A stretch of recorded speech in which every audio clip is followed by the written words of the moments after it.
നമസ്കാരം, ക്ലിയർ കട്ടിലേക്ക് സ്വാഗതം. വാർത്തകളുടെ സമഗ്രതയാണ് ഇവിടെ പ്രധാനം. വാർത്തകളുടെ ആഴത്തിലേക്ക് പോക്കാണ്.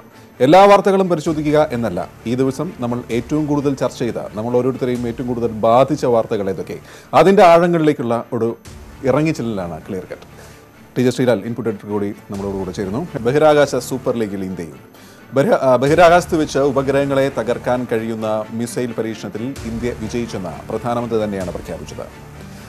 നാടകീയമായിരുന്നു ആ പ്രഖ്യാപനം. ഒന്നാം ഘട്ട വോട്ടെടുപ്പിന് 2 ആഴ്ച മാത്രം ബാക്കി നിൽക്കെ പ്രധാനമന്ത്രി നടത്തിയ പ്രഖ്യാപനം പെരുമാറ്റച്ചട്ടത്തിന്റെ ലംഘനമാണെന്ന് ആരോപിച്ച് പ്രതിപക്ഷം തെരഞ്ഞെടുപ്പ് കമ്മീഷനെ സമീപിച്ചു.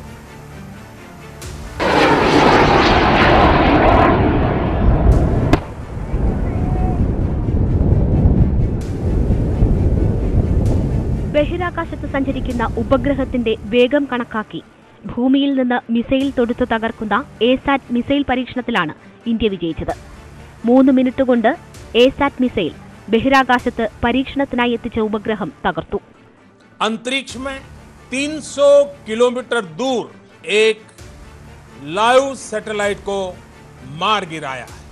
അമേരിക്കയ്ക്കും റഷ്യയ്ക്കും ചൈനയ്ക്കും പിന്നാലെ ഈ പരീക്ഷണത്തിൽ വിജയിക്കുന്ന 4ാമത്തെ രാജ്യമായി ഇന്ത്യ. भारत चौथा देश है जिसने आज यह सिद्धि प्राप्त की है. ബഹിരാകാശ ഗവേഷണ രംഗത്തും സൈനിക ശക്തിയിലും ഒരുപോലെയുള്ള കുതിച്ചുചാട്ടമാണ് ഇന്ത്യ കൈവരിച്ചത്. എന്നാൽ ഈ അതുല്യ നേട്ടം പ്രഖ്യാപിക്കാൻ പ്രധാനമന്ത്രി തന്നെ ഉണ്ടാക്കിയ നാടകീയതയും പ്രഖ്യാപനവും വിമർശനം ക്ഷണിച്ചുവരുത്തി. 11:20 രംഗം ഉണർന്നത്. അതിപ്രാധാന്യമുള്ള കാര്യം 11:45 12 പ്രഖ്യാപിക്കുമെന്ന് 11:20 പ്രധാനമന്ത്രിയുടെ ട്വീറ്റ്. എന്താകും പ്രഖ്യാപനമെന്നറിയാൻ രാജ്യം കാതോർത്തു. 12 മണി കഴിഞ്ഞു. പ്രധാനമന്ത്രി എത്തിയില്ല. ഇതോടെ ആകാംക്ഷ വർദ്ധിച്ചു. ഒടുവിൽ 12:30 പ്രഖ്യാപനം വന്നു. പിന്നാലെ തെരഞ്ഞെടുപ്പ് ചട്ടലംഘനം ചൂണ്ടിക്കാട്ടി പ്രതിപക്ഷ പാർട്ടികളും എത്തി. Verifying whether a permission was taken by the Prime Minister, legal department of the party has a look at it. Missile Shakti പരീക്ഷണ വിജയത്തിൽ ശാസ്ത്രജ്ഞരുടെ നേട്ടത്തെ അഭിനന്ദിച്ച കോൺഗ്രസ് അധ്യക്ഷൻ രാഹുൽ ഗാന്ധി ലോക നാടക ദിനത്തിൽ നടത്തിയ നാടകീയ പ്രഖ്യാപനത്തെ പരിഹസിച്ചു.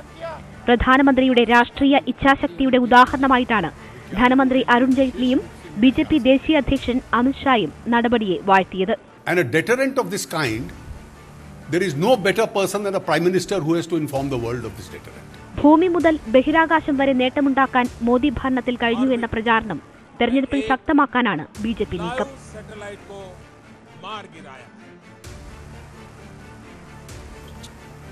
ശ്രീലാൽ, രാജ്യത്തിൻ്റെ വലിയൊരു വിജയ ദിവസം തന്നെയാണെന്ന്. ഇതാദ്യമായിട്ടല്ല രാജ്യത്തിന് ഇതുപോലുള്ള വിജയ ദിവസങ്ങൾ ഉണ്ടാകുന്നത്. ബഹിരാകാശ രംഗത്ത്, സൈനിക രംഗത്ത് നമ്മുടെ ശാസ്ത്രജ്ഞന്മാർ അഹോരാത്രം പണിയെടുത്ത് വലിയ വലിയ വിജയങ്ങൾ ഉണ്ടാക്കിയിട്ടുണ്ട്. അത് കണ്ട് നമ്മളൊക്കെ അഭിമാന പുരസ്സരം കോരിത്തരിച്ചിട്ടുമുണ്ട്. സാധാരണ രീതിയിൽ അതിപ്പോൾ ചന്ദ്രയാനാവട്ടെ, മറ്റ് മിസൈൽ പരീക്ഷണങ്ങളാവട്ടെ, അതിൻ്റെ വിജയങ്ങൾ ഉണ്ടാക്കുമ്പോൾ ശാസ്ത്രജ്ഞർ അത് പറയുകയും ഭരണാധിപന്മാർ അതിനെ അഭിനന്ദിക്കുകയും ജനങ്ങൾ ഒന്നടങ്കം കൈയടിക്കുകയും ചെയ്യുന്ന ഒരു കാഴ്ചയാണ്. അത് ശാസ്ത്രത്തിന് വേണ്ടി അതിന് പണിയെടുത്തവർക്ക് വേണ്ടി ആ കാഴ്ചയാണ് നമ്മൾ കണ്ടിട്ടുള്ളത്. പക്ഷേ ഇവിടെ വ്യത്യസ്തമാണ്. പ്രധാനമന്ത്രിയാണ് എന്ന് പറയുന്നത്, അതും തെരഞ്ഞെടുപ്പ് പടിവാതിൽക്കൽ നിൽക്കുമ്പോൾ. അതിനോടൊപ്പം ഒരു വരി കൂടി ചേർക്കേണ്ടതുണ്ട് ഗോപി. അതായത് ഇത് പ്രഖ്യാപിച്ച ഒരു നാടകീയത കൂടിയുണ്ട്. ഗോപി പറഞ്ഞതുപോലെ മുമ്പ് മംഗൾയാൻ ഉണ്ടായിട്ടുണ്ട്, ചന്ദ്രയാൻ ഉണ്ടായിട്ടുണ്ട്. ഈ നടപടികളെല്ലാം തന്നെ ഈ പ്രഖ്യാപിക്കുമ്പോൾ രാഷ്ട്രീയ നേതൃത്വത്തിന് തീർച്ചയായും അതിൻ്റെ ഒരു ഭാഗത്ത് രാഷ്ട്രീയ നേതൃത്വം ഉണ്ടാകും. കാരണം രാഷ്ട്രീയ നേതൃത്വത്തിൻ്റെ ഇച്ഛാശക്തി കൂടി ഇതിന് വലിയൊരു ഘടകം തന്നെയാണ്, അതിന് സംശയമൊന്നുമില്ല. പക്ഷേ അപ്പോഴും ശാസ്ത്രജ്ഞർ ആണ് ഇതിൻ്റെ മുന്നിൽ നിന്ന് ഇത് നയിക്കുകയും പറയുകയും ചെയ്യുന്നത്. അതിനുള്ള കാരണം ഇത് ഒരു ദിവസം കൊണ്ടോ ഒരു വർഷം കൊണ്ടോ ഉണ്ടാകുന്ന ഒരു പദ്ധതിയല്ല, ഒരു പരിപാടിയല്ല. ഇത് എത്രയോ വർഷത്തെ പ്രയത്നം കൊണ്ട് മാത്രമാണ് ഇത്തരം ഒരു നടപടിയിൽ നമുക്ക് എത്താൻ സാധിക്കുന്നത്. ഇപ്പോൾ തന്നെ ഈ പ്രധാനമന്ത്രി എന്ന് പറഞ്ഞതുപോലെ 300 കിലോമീറ്റർ അപ്പുറത്ത് ഒരു ഉപഗ്രഹം പാർക്ക് ചെയ്യുകയും ആ ഉപഗ്രഹത്തെ നമ്മൾ ഭൂമിയിൽ നിന്നും ഇന്ത്യയിലെ ഒരു കേന്ദ്രത്തിൽ നിന്നും മിസൈൽ ഉപയോഗിച്ച് അത് 3 മിനിറ്റിനുള്ളിൽ തകർക്കുകയും ചെയ്തു. അപ്പോൾ ഈ ഉപഗ്രഹം അവിടെ നിർത്തുന്നത് തന്നെ, അവിടെ ഒരു ഉപഗ്രഹം എത്തിച്ചത് തന്നെ എത്രയോ ദിവസത്തെ പരിശ്രമങ്ങൾക്ക് ശേഷമാണ്. എത്രയോ ദിവസം മുമ്പ് തന്നെ ഈ കാര്യത്തിൽ ഒരു തയ്യാറെടുപ്പ് നടത്തിയിരുന്നു. അങ്ങനെയാണ് ആ ഉപഗ്രഹം, ഈ പരീക്ഷണത്തിന് വേണ്ടി മാത്രം ഒരു ഉപഗ്രഹം നമ്മൾ അവിടെ എത്തിച്ചത്. അതിനുശേഷമാണ് ഈ മിസൈൽ കൊണ്ട് ആ ഉപഗ്രഹം തകർത്തത്. അപ്പോൾ എത്രയോ ദിവസം മുമ്പ് തന്നെ, എത്രയോ മാസങ്ങൾക്ക് മുമ്പ് തന്നെ നമ്മളിതിനുള്ള ഈ ഏറ്റവും അവസാനത്തെ പരീക്ഷണത്തിനുള്ള ഒരു തയ്യാറെടുപ്പ് നടത്തിയിരുന്നു. ഒരു ഉപഗ്രഹം അവിടെ എത്തിക്കുകയും മറ്റും ചെയ്തിരുന്നു. ഇതിനെല്ലാം ശേഷം ഇത്ര നാടകീയമായി ഇങ്ങനെ ഒരു പ്രഖ്യാപനം വേണമായിരുന്നു എന്നുള്ളതാണ് ചോദ്യം. അതിന് രാഹുൽ ഗാന്ധി ചൂണ്ടിക്കാട്ടിയതുപോലെ ഈ തിരഞ്ഞെടുത്ത ദിവസം കൂടി വലിയ നാടകീയ ദിവസമായി പോയി. രാജ്യാന്തര ലോക നാടക ദിവസമാണ് ഇതിന് തിരഞ്ഞെടുത്തതെന്നുള്ള ഒരു പക്ഷേ അദ്ദേഹം അത് ഓർത്തിട്ടുണ്ടാവില്ല. പക്ഷേ എന്തിനായിരുന്നു ഇത്ര വലിയൊരു നാടകീയത? 11:20 പ്രധാനമന്ത്രി ഒരു ട്വീറ്റ് സന്ദേശം വരുന്നു. 11:45 12 മണിക്ക് ഇടയിൽ വളരെ പ്രധാനപ്പെട്ട സുപ്രധാനമായ ഒരു പ്രഖ്യാപനം നടത്താൻ പോകുന്നുവെന്ന് രാജ്യം കാത്തിരുന്നു. 12 മണിക്ക് അദ്ദേഹം എത്തിയില്ല, 12 മണി കഴിഞ്ഞും എത്തിയില്ല. പിന്നീട് ഏതാനും നിമിഷങ്ങൾക്കുള്ളിൽ എന്നുള്ള ചില വാർത്തകൾ PMOയുടെ ഭാഗത്തുനിന്നും ഉണ്ടാകുന്നു. ഒടുവിൽ 12:30യോടെയാണ് ഈ പ്രഖ്യാപനം ഉണ്ടാകുന്നത്. അതും അദ്ദേഹം ഒരു രാജ്യത്തെ ടെലിവിഷനിലൂടെ അഭിസംബോധന ചെയ്തുകൊണ്ട് ഏതാണ്ട് എല്ലാ നവമാധ്യമങ്ങളിലും ഒരേ സമയം പ്രത്യക്ഷപ്പെട്ടുകൊണ്ടുള്ള ഒരു പ്രഖ്യാപനം. അതുതന്നെ നമ്മൾ 300 കിലോമീറ്റർ അപ്പുറത്തുനിന്നുള്ള ഒരു ലൈവ് സാറ്റലൈറ്റിനെ നമ്മൾ അടിച്ചിട്ടു. ഇത്തരത്തിൽ അതിൻ്റെ ഒരു ആവശ്യമുണ്ടായിരുന്നു. ഇത് ഒരു ദിവസം കൊണ്ടുണ്ടായതല്ല എന്ന് ഞാൻ പറയുന്നത് വെറുതെ പറയുന്നതല്ല. അങ്ങനെ ഒരു ദിവസം കൊണ്ടുണ്ടായ ഒരു പദ്ധതിയോ ഒരു വർഷം കൊണ്ടുണ്ടായതോ അല്ല. വളരെ മുമ്പ് തന്നെ നമുക്കറിയാവുന്ന ചില കാര്യങ്ങൾ ഉണ്ട്. ഇത് എത്രയോ നാൾ മുമ്പ് തുടങ്ങിയ ഒരു പദ്ധതി, ഒരു പരിപാടിയുടെ ഭാഗമാണെന്നെല്ലാം ശാസ്ത്രജ്ഞർ തന്നെ മുമ്പ് പറഞ്ഞത് നമ്മുടെ മുന്നിലുണ്ട്. അപ്പോൾ ഈ ഒരു നാടകീയത എന്തിനായിരുന്നു? അത് തിരഞ്ഞെടുപ്പ് മുന്നിൽ കണ്ടുകൊണ്ടാണ് എന്ന് പറഞ്ഞാൽ എങ്ങനെ അതിനെ എതിർക്കാനാകും? തീർച്ചയായും പ്രധാനമന്ത്രിയുടെ ഇന്നത്തെ വാക്കുകൾ മുഴുവൻ വിലയിരുത്തുകയിൽ മുഴുവൻ കേട്ടുകഴിഞ്ഞാൽ ഒരു തരത്തിലും പ്രധാനമന്ത്രിയെ ആ അർത്ഥത്തിൽ ആരോപിക്കുന്നവർക്കും കുറ്റം പറയാൻ പറ്റില്ല. കാരണം എന്റെ നേട്ടമാണെന്നോ സർക്കാരിന്റെ നേട്ടമാണെന്നോ എവിടെയും പ്രധാനമന്ത്രി പറഞ്ഞിട്ടില്ല. പക്ഷേ അതിനുശേഷമുള്ള രാഷ്ട്രീയ പ്രചരണങ്ങൾ, അത് സോഷ്യൽ മീഡിയയിലാവട്ടെ, BJP ക്യാമ്പുകളിലാവട്ടെ, ഒരു ഭാഗത്ത് മിസൈലും മറുഭാഗത്ത് ബോഡിയും നിൽക്കുന്ന അത് പ്രചരണ ആയുധമാക്കി മാറ്റുകയാണ് ചെയ്തുകൊണ്ടിരിക്കുന്നത്. അത് കൃത്യമായി ഈ പറഞ്ഞതുപോലെ തന്നെ ആദ്യം സസ്പെൻസ് ഉണ്ടാക്കുന്നു. സസ്പെൻസിന് ശേഷം കൃത്യമായ വാചകങ്ങൾ പ്രധാനമന്ത്രി പറയുന്നു. ആ പ്രസംഗത്തിന് ഒരിക്കലും വിമർശിക്കാൻ പറ്റില്ല. പക്ഷെ അതിനുശേഷമുള്ള ക്യാമ്പയിൻ അത് കൃത്യമാണ്. അപ്പോഴും ഈ പദ്ധതിയുടെ പിതൃത്വം അത്തരത്തിൽ ഒരു ഭരണാധികാരനോ അല്ലെങ്കിൽ ഒരു കാലഘട്ടത്തിൽ ഭരിച്ചവർക്കോ ഏറ്റെടുക്കാവുന്ന ഒന്നാണോ? തീർച്ചയായും അല്ല ഗോപി. ചൂണ്ടിക്കാട്ടിയതുപോലെ ഈ പ്രഖ്യാപനം കഴിഞ്ഞ് ധനമന്ത്രി അരുൺ ജെയ്റ്റ്ലി തന്നെ നേരിട്ടെത്തി. അതായത് മന്ത്രിസഭയിലെയും BJPയിലെയും എല്ലാം ഏറ്റവും പ്രധാനപ്പെട്ട രണ്ടാമനോ മൂന്നാമനോ ആയി നിൽക്കുന്ന ധനമന്ത്രി തന്നെ എത്തി പറയുന്നു പ്രധാനമന്ത്രിയുടെ ഇച്ഛാശക്തിയാണ് തെളിയിക്കുന്നതെന്ന്. ഒരു പ്രധാനമന്ത്രിയുടെ ഇച്ഛാശക്തി തെളിയിക്കുന്നത് തന്നെയാണിത്. അങ്ങനെ ഒരു നടപടി നമുക്ക് എന്തായാലും പ്രഖ്യാപിക്കാം എന്നുള്ള ഒരു തീരുമാനം. ലോകരാജ്യങ്ങൾ എന്ത് പറഞ്ഞാലും നമ്മൾ പ്രഖ്യാപിക്കുന്ന തീരുമാനം തീർച്ചയായും അദ്ദേഹത്തിൻ്റെ ഇച്ഛാശക്തി തന്നെയാണ്. പക്ഷേ അത് നടപ്പിലാക്കിയത് അദ്ദേഹത്തിൻ്റെ ഇച്ഛാശക്തി മാത്രമല്ല, അത് ശാസ്ത്രലോകത്തിൻ്റെ നമ്മുടെ ശാസ്ത്രജ്ഞരുടെ വലിയ ഒരു പങ്ക് അതിന് പിന്നിലുണ്ട്. 2012 VK സാരസ്വത്, അന്നത്തെ നമ്മുടെ DRDO chief, defence development and research ഓർഗനൈസേഷൻ്റെ മേധാവി VK സാരസ്വത്, അദ്ദേഹം ഇന്ന് റെക്കോർഡ് തന്നെ പ്രഖ്യാപിച്ചതാണ്. അതായത് അദ്ദേഹത്തിൻ്റെ വാക്കുകൾ തന്നെ ഇങ്ങനെയാണ്: all the building blocks for ASAT missile test is in place. അതായത് ASAT missile, anti satellite missile test, ASAT missile ടെസ്റ്റിനുള്ള എല്ലാ ഘടകങ്ങളും ഇപ്പോൾ അതിൻ്റെ സ്ഥാനത്ത് നമ്മൾ എത്തിച്ചിരിക്കുന്നു എന്നാണ് അദ്ദേഹം പറഞ്ഞത്. അതായത് എപ്പോൾ വേണമെങ്കിലും നടത്താമെന്നും അല്ലെങ്കിൽ അത് ഒരു പക്ഷേ ഇത്തരം പരീക്ഷണങ്ങൾ നടത്തുന്നതിന് നമുക്ക് പ്രതിസന്ധിയില്ല എന്നും അദ്ദേഹം പറഞ്ഞിരുന്നു. അദ്ദേഹം അത് പറഞ്ഞതായിട്ട് നമ്മുടെ രേഖകൾ ഉള്ളതാണ്. അതിനോടൊപ്പം തന്നെ 2007 ഇത്തരം ഒരു സാഹചര്യത്തിലേക്ക് തന്നെ ഇന്ത്യ ആലോചിച്ച് തുടങ്ങിയത്. 2007 ആലോചിച്ചു എന്നുള്ളതാണ്. അതായത് 2007 ആലോചിക്കാൻ കാരണം ചൈന അന്ന് ASAT മിസൈൽ പരീക്ഷണം, ആൻറ്റി സാറ്റലൈറ്റ് മിസൈൽ പരീക്ഷണം നടത്തി. അത് വിജയിച്ചില്ലെങ്കിൽ പോലും അങ്ങനെ ഒരു പരീക്ഷണം 2007 ചൈന നടത്തി. അന്ന് നമ്മളുടെ ആർമി ചീഫ് ഓഫ് സ്റ്റാഫ് ആയിരുന്ന ജനറൽ ദീപക് കപൂറാണ് ഇങ്ങനെ ഒരു പരീക്ഷണം ചൈന നടത്തിയിരിക്കുന്നു, ആ ഒരു ദിശയിലേക്കുള്ള ആലോചനകൾ നമുക്കും വേണം എന്നൊരു നിർദ്ദേശം മുന്നോട്ട് വയ്ക്കുന്നത്. അവിടെ നിന്നാണ് ഇന്ത്യ ഈ ഒരു ASAT മിസൈൽ പരീക്ഷണം, ആൻറ്റി സാറ്റലൈറ്റ് മിസൈൽ പരീക്ഷണത്തിലേക്ക് അതിൻ്റെ തുടക്കം കുറിക്കുന്നതും അങ്ങനെയാണ് എന്നാണ് നമ്മൾക്ക് ഈ രേഖകളിൽ നിന്ന് മനസ്സിലാകുന്നത്. അതുകൊണ്ട് തന്നെ അങ്ങനെയുള്ള ഒരു പരിപാടി, ഒരു നടപടി ഒന്നാം ഘട്ട വോട്ടെടുപ്പിന് 2 ആഴ്ച മാത്രം ബാക്കി നിൽക്കെ പ്രധാനമന്ത്രി തന്നെ ഇത്തരം നാടകീയമായി പ്രഖ്യാപിക്കുമ്പോൾ തീർച്ചയായും പ്രതിപക്ഷത്തിന് അതൊരു ആയുധമാക്കുന്നു, പ്രതിപക്ഷത്തിന് ആയുധം വെച്ചു കൊടുക്കുക തന്നെയാണ്. പ്രത്യേകിച്ച് തൊട്ടു മുമ്പ് കോൺഗ്രസ് ഒരു വലിയ സാമ്പത്തിക ഭദ്രതാ പാക്കേജ് എല്ലാം പ്രഖ്യാപിച്ച് അങ്ങനെ നിൽക്കുമ്പോൾ വരുന്നത് ഇന്ന്. അത് മാത്രവുമല്ല, ഈ പ്രഖ്യാപനം ഇത്ര വളരെ പ്രധാനപ്പെട്ട പ്രഖ്യാപനം നടത്താൻ പോകുന്നു എന്നുള്ള പ്രധാനമന്ത്രിയുടെ ട്വീറ്റ് വന്ന ശേഷം ആകാംക്ഷ കൂടാൻ കാരണം അദ്ദേഹം മുമ്പ് നടത്തിയ ചില പ്രഖ്യാപനങ്ങൾ അതുപോലുള്ളതാകുമോ ഇത് എന്നുള്ള ചോദ്യം ഒരു ഭാഗത്തുണ്ടായിരുന്നു. അതിനോടൊപ്പം തന്നെ ഇത് തെരഞ്ഞെടുപ്പായതുകൊണ്ട് അങ്ങനെ ബാധ്യത ഉണ്ടാകുന്നൊരു പ്രഖ്യാപനം ഉണ്ടാകില്ല എന്നുള്ള തമാശകളും ട്രോളുകളും പോലും അതിനു മുമ്പ് ഉണ്ടാവുകയും ചെയ്തിരുന്നു. തീർച്ചയായും ഇത്തരം ഒരു നാടകീയത ഈ ഒരു പ്രഖ്യാപനത്തിന് വേണമായിരുന്നോ എന്ന ചോദ്യം ഈ സാഹചര്യത്തിൽ തീർത്തും പ്രസക്തം തന്നെയാണ്. ചുരുങ്ങിയ വാക്കുകൾ 2 ചോദ്യം കൂടിയുള്ളൂ. ഒന്ന്, അതായത് BJP ആവർത്തിച്ച് പറയുന്നു ദേശസുരക്ഷ അതുമാത്രമാണ് അജണ്ട. തീർച്ചയായും ഈ തെരഞ്ഞെടുപ്പിലേക്ക് നമ്മൾ വരുന്നതിന് മുമ്പ് ഉണ്ടായ ഒരു സാഹചര്യം നമ്മൾ ഓർക്കുക. പുൽവാമ ആക്രമണത്തിൻ്റെ ഭാഗമായി പാകിസ്ഥാനിലേക്ക് നമ്മൾ കടന്നു കയറുന്നു. നമ്മൾ അവിടെ പോയി നമ്മുടെ ഭീകര ക്യാമ്പുകളിൽ നമ്മൾ ആക്രമണം നടത്തുന്നു. അതിനുശേഷം ഉണ്ടായ സംഭവങ്ങൾ, അതായത് തിരഞ്ഞെടുപ്പിലേക്ക് പോകുമ്പോൾ തന്നെ ഒരു യുദ്ധ മുറവിളിയുമായിട്ടാണ് നമ്മൾ തിരഞ്ഞെടുപ്പിന് മുമ്പ് നിന്നിരുന്നത്. അവിടെ നിന്ന് അയൽരാജ്യത്തോടുള്ള യുദ്ധ പ്രഖ്യാപനത്തിൽ നിന്നും അല്ലെങ്കിൽ യുദ്ധ മുറവിളിയിൽ നിന്ന് നമ്മളിപ്പോൾ അന്തരീക്ഷത്തിലേക്ക് കൂടി കടന്നിരിക്കുന്നു. അങ്ങനെ ഒരു പ്രതീതി കൂടി ഈ ഒരു പ്രഖ്യാപനം ഉണ്ടാക്കിയിട്ടുണ്ട്. ശ്രീലാൽ തന്നെ സൂചിപ്പിച്ച പോലെ ചൈന നടത്തിയ 2007 പരീക്ഷണം, അന്നത്തെ പരീക്ഷണത്തിന് ശേഷം മനസ്സിലാക്കിയെടുത്തോളം 3000-ഓളം സ്മോൾ പാർട്ടിക്കിൾസ്, ആ ഉപഗ്രഹത്തിൻ്റെ അവശിഷ്ടങ്ങൾ, മാലിന്യങ്ങൾ ബഹിരാകാശത്തുണ്ടായി. അത് മറ്റു ഉപഗ്രഹങ്ങൾക്ക് തന്നെ ദോഷകരമായി, ഒരുപക്ഷെ അവരുടെയും. അതിനുശേഷം തന്നെ ലോകരാജ്യങ്ങൾ തന്നെ തീരുമാനിക്കുകയും ചെയ്തു ഇത്തരം സ്ഫോടനങ്ങൾ പാടില്ല, പീസ്ഫുൾ ഏരിയ ആയിരിക്കണം, സമാധാന ഏരിയ ആയിരിക്കണം എന്നുള്ളത്. അത്തരം ഒരു അന്താരാഷ്ട്ര ഉടമ്പടി കൂടിയുണ്ട്. ഇത്തരം ഒരു സാഹചര്യത്തിൽ ഈ 2007 ശ്രീലാൽ പറഞ്ഞ പോലെ എല്ലാ ഉപകരണവും ഞങ്ങളുടെ കയ്യിലുണ്ട് എന്ന് നമ്മളെ സർക്കാരിൻ്റെ പ്രതിനിധി പ്രഖ്യാപിച്ച അന്ന് തന്നെ സർക്കാർ എടുത്ത തീരുമാനമാണ് എന്ന് മനസ്സിലാക്കുന്നു ഇത്തരൊരു പരീക്ഷണം നടത്തേണ്ട എന്ന്. അത് ഈ അന്താരാഷ്ട്ര ഉടമ്പടിയുടെ കൂടി ഭാഗമായിട്ടാണെന്നാണ് ഇപ്പോൾ മനസ്സിലാവുന്നത്. ഈ ഒരു സാഹചര്യത്തിൽ ഈ ഒരു പരീക്ഷണം വഴി ഇന്ത്യൻ സൈന്യത്തിന് 125 കോടി ഇന്ത്യൻ ജനതയ്ക്ക് എന്തൊക്കെയാണ് പ്രയോജനം? ഇന്ത്യൻ ജനതയ്ക്ക് ഇതുകൊണ്ട് നേരിട്ട് പ്രത്യേകിച്ച് പ്രയോജനം എന്തെങ്കിലും ഉണ്ടോ എന്ന് ചോദിച്ചാൽ ഇല്ല എന്ന് തന്നെയാണ് മറുപടി. കാരണം നമ്മളൊരു വെപ്പൺ സിസ്റ്റം നമ്മൾ സ്വായത്തമാക്കി, നമുക്ക് അങ്ങനെ ഒരു സംവിധാനം നമുക്ക് ഉണ്ടായി എന്നതിനപ്പുറത്തേക്ക് സാധാരണക്കാരന് ഇതുകൊണ്ട് എന്ത് നേട്ടം? ഒരു നേട്ടവും ഉണ്ടാകാൻ സാധ്യതയില്ല, ഒരു നേട്ടവും ഇല്ലതാനും. ഇവിടെ ഉണ്ടാകുന്നത് നമ്മൾ ഈ ഒരു പ്രഖ്യാപനം കൊണ്ട് എന്ത് ഗുണം ആണ് നമുക്ക് ഉണ്ടാകുന്നത് എന്ന് ചോദിച്ചു കഴിഞ്ഞാൽ നമ്മളും ഈ പറയുന്ന ഒരു സ്പേസ് ലീഗിലേക്ക് നമ്മളും വന്നു എന്ന് പറയുന്നതിൻ്റെ അപ്പുറത്തേക്ക് കാര്യമായ ഇത് ഉപയോഗിക്കാൻ പോലും ഒരു പക്ഷേ സാധിക്കില്ല എന്നുള്ളതാണ് ഇതിനുള്ളൊരു പ്രത്യേകത. കാരണം ഔട്ടർ സ്പേസ് ട്രീറ്റി ലോകരാജ്യങ്ങൾക്കിടയിലുണ്ട്. അവിടെ സമാധാനം പാലിക്കേണ്ടതുണ്ട്. അവിടെ കടന്നാക്രമണങ്ങൾ, പരസ്പരം സ്പേസ് വാർ ഇതൊന്നും നടത്താൻ പാടില്ല എന്നുള്ള ഒരു തീരുമാനമാണ് ഈ ഔട്ടർ സ്പേസ് ട്രീറ്റിയിലുള്ളത്. അതുകൊണ്ട് തന്നെ ഇതുകൊണ്ട് പ്രത്യേകിച്ച് നമുക്ക് സാധാരണക്കാരന് കാര്യമായ ഒരു ഗുണവുമില്ല. പിന്നെ നമുക്ക് ഈ തെരഞ്ഞെടുപ്പ് കാലത്ത് പറഞ്ഞു നടക്കാം. പിന്നെ ഒരു ഉൾപ്പുളകവും ലോകരാജ്യങ്ങളുടെ ഏറ്റവും ശക്തരുടെ കൂട്ടത്തിൽ നമ്മൾ എത്തി എന്ന് പറയുന്ന ഒരു സുഖവും അംഗീകരിച്ചു. അത് നമ്മൾ പരസ്യമായി പ്രഖ്യാപിച്ചു. തീർച്ചയായും അതൊരു നമ്മുടെ വെപ്പൺ സിസ്റ്റത്തിന്, നമ്മുടെ സൈന്യത്തിന് ഒക്കെ ഒരു ഊർജ്ജം പകരുന്ന ഒരു കാര്യമായി തന്നെയാണ് നമുക്ക് കാണേണ്ടത്. സ്വാഭാവികമായിട്ടും കേന്ദ്ര സർക്കാർ BJP ഈ ഒരു പരീക്ഷണത്തെ രാഷ്ട്രീയമായി ഉപയോഗിക്കുന്നുവോ, ശാസ്ത്രത്തെ സൈന്യത്തെയൊക്കെ രാഷ്ട്രീയകരമായി ഉപയോഗിക്കുന്നുവോ, തെരഞ്ഞെടുപ്പ് പ്രചാരണത്തിന് ഉപയോഗിക്കുന്നുവോ എന്ന വലിയ ചോദ്യവും വിമർശനവും ഒരു ഭാഗത്ത്. അതുപോലെ തന്നെ കേരളത്തെ സംബന്ധിച്ചും ഒരു വിഷയമുണ്ട്. അതിലേക്കാണ് നീ മൊറട്ടോറിയം ഫയൽ തിരിച്ചയച്ചത് നടപടിക്രമങ്ങൾ പാലിക്കാത്തതിനാലാണെന്ന് മുഖ്യ തെരഞ്ഞെടുപ്പ് officer Tikaram Meena. Post office ജോലി ചെയ്യാൻ കമ്മീഷനാവില്ല. മൊറട്ടോറിയത്തിന്റെ കാര്യത്തിൽ സർക്കാരിന് ഇനിയും അവസരമുണ്ടെന്നും മീണ ന്യൂസ് 18 പറഞ്ഞു. തെരഞ്ഞെടുപ്പ് പെരുമാറ്റച്ചട്ടത്തിൽ ഇളവ് നൽകേണ്ട സാഹചര്യം വ്യക്തമാക്കാതെയായിരുന്നു ചീഫ് സെക്രട്ടറി തെരഞ്ഞെടുപ്പ് കമ്മീഷന്റെ അനുമതി തേടിയത്. ഇത്തരം അപേക്ഷകൾ നിരസിക്കാതെ തരമില്ലെന്ന് ടിക്കാറാം മീണ വ്യക്തമാക്കി.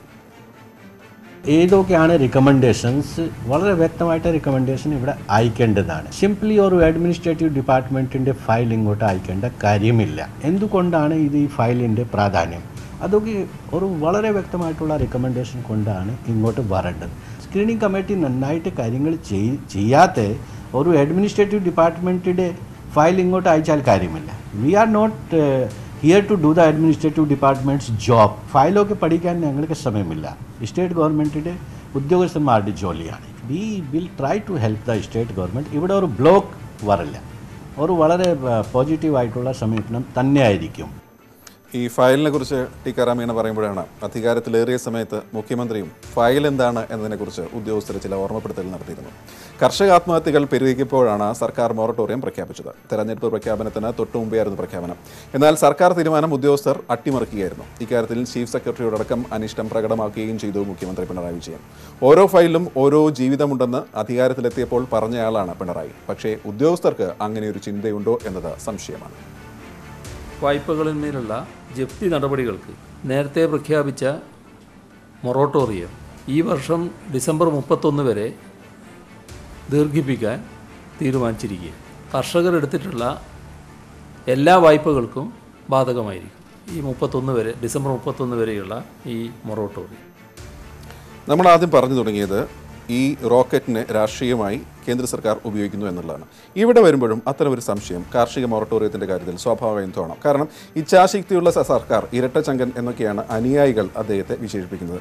ഇവരുടെ ഇത്രയും വലിയ കാർഷിക പ്രതിസന്ധി ഉണ്ടായിട്ട്, ഇത്രയും കർഷക ആത്മഹത്യകൾ ഉണ്ടായിട്ട് സർക്കാർ ഏറ്റവും നിർണായകമായൊരു തീരുമാനം നടപ്പാക്കാൻ കഴിയാത്തതാണോ, അതോ ഇതൊരു വഴിപാടായി പ്രഖ്യാപിച്ചതാണോ? ഈ സംഭവവികാസങ്ങൾക്കാണ് ഒടുവിൽ തോന്നുന്നത്.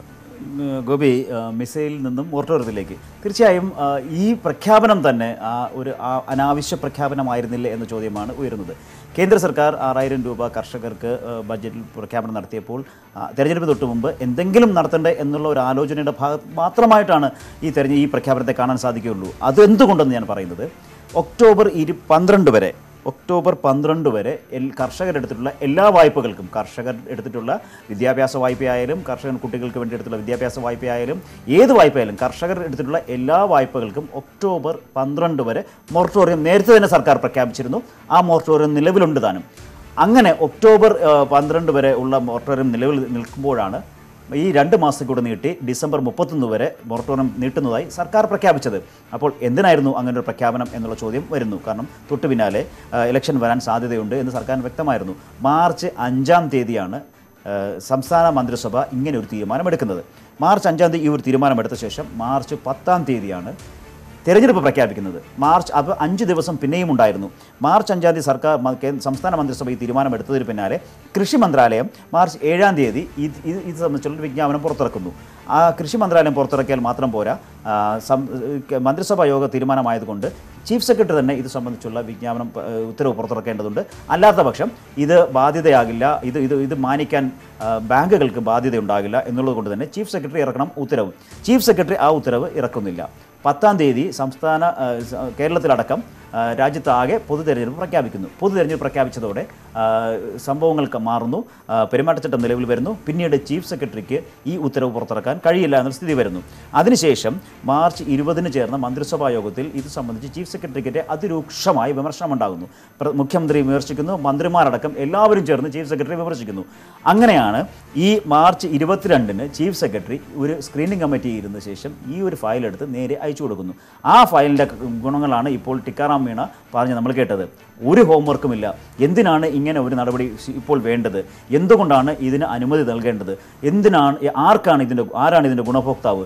എന്തുകൊണ്ടാണ് അവർക്ക് ഈ ഗുണം ലഭിക്കേണ്ടത്? തുടങ്ങിയിട്ടുള്ള ഒരു വിശദീകരണവുമില്ലാതെ ഒരു നിർദ്ദേശം മാത്രമാക്കി ഈ മൊറട്ടോറിയം ഒക്ടോബർ 12 വരെ പ്രഖ്യാപിച്ചിരിക്കുന്ന മൊറട്ടോറിയം ഡിസംബർ 31 വരെ നീട്ടണം അതിന് അനുമതി വേണം എന്നാവശ്യപ്പെട്ട് ഒരു കത്ത് ഒരു ഫയൽ മുഖ്യ തെരഞ്ഞെടുപ്പ് ഓഫീസർക്ക് നൽകുന്നു.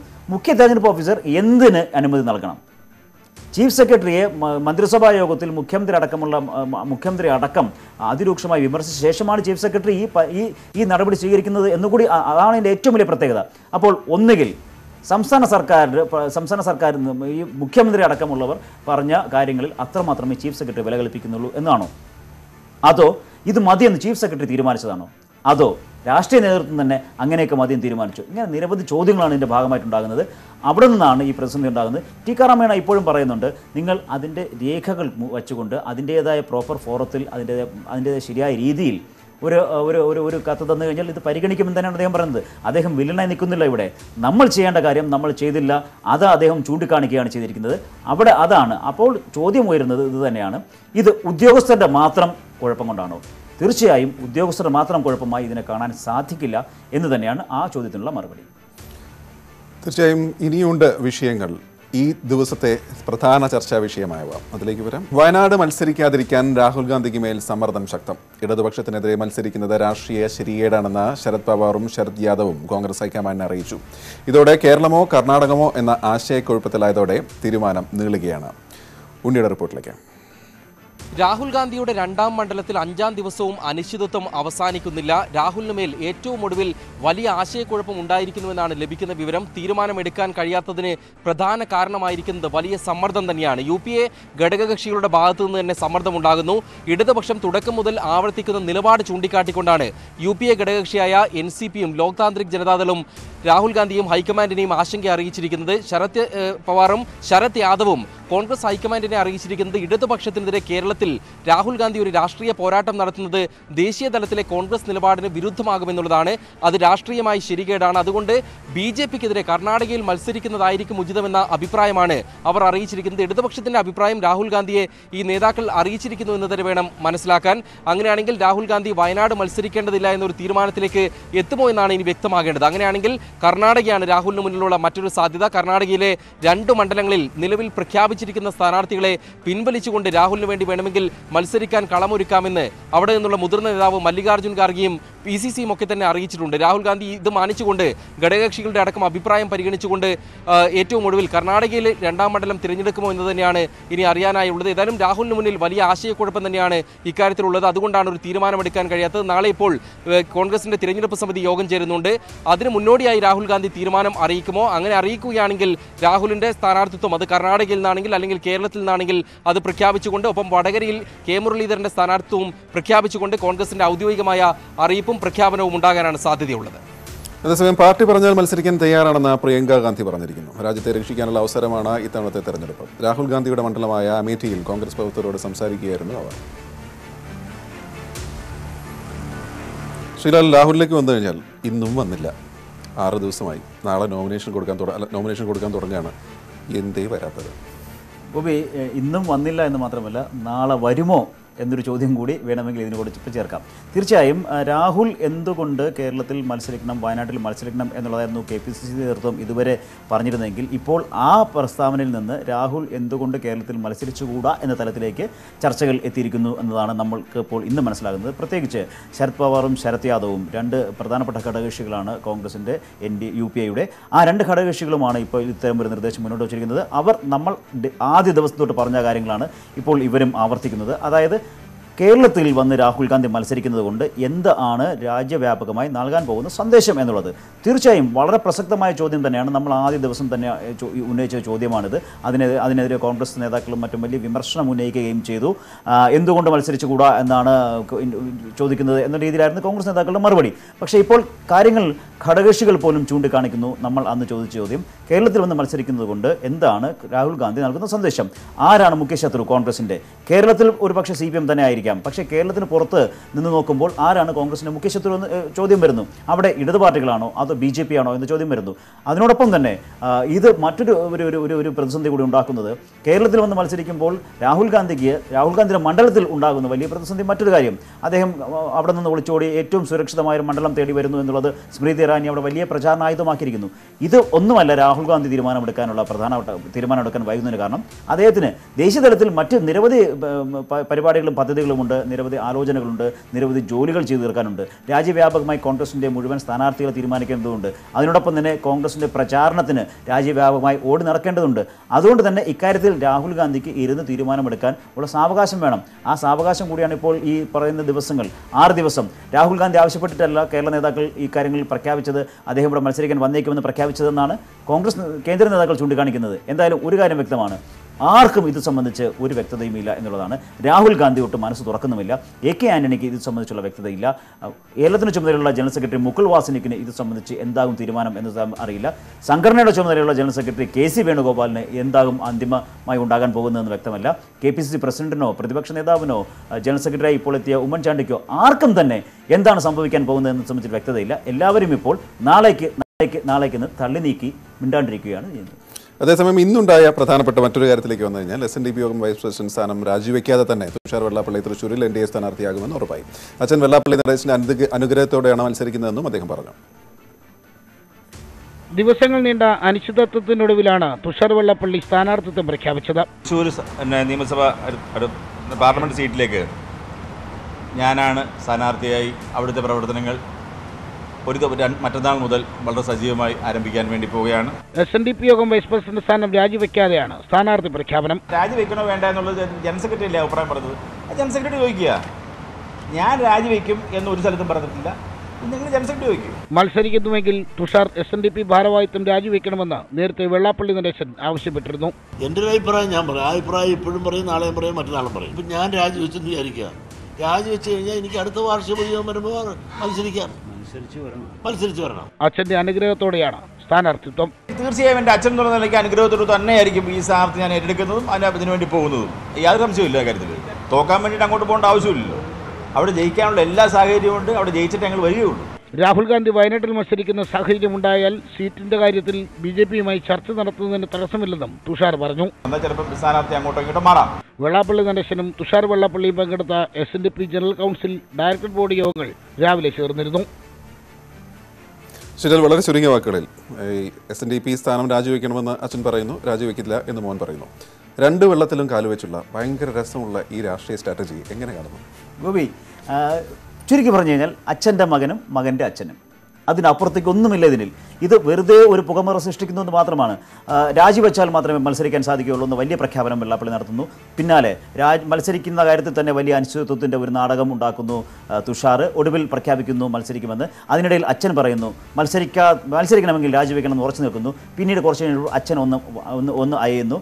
രാജിവച്ചില്ലെങ്കിലും കുഴപ്പമില്ല, അത് ചർച്ച ചെയ്യാമെന്ന് പറയുന്നു. ഏറ്റവും ഒടുവിൽ ഇപ്പോൾ മകൻ പറയുന്നു ഇല്ല, ഞാൻ രാജിവെക്കില്ല, മത്സരിക്കാൻ പോകുന്നു എന്ന് പറയുന്നു. അപ്പോൾ അച്ഛൻ പറയുന്നു മത്സരിച്ചാൽ കുഴപ്പമില്ല, രാജിവെച്ചിട്ട് മത്സരിച്ചോളൂ, പിന്നീട് മത്സരിച്ച് വീണ്ടും വരാമെന്ന്.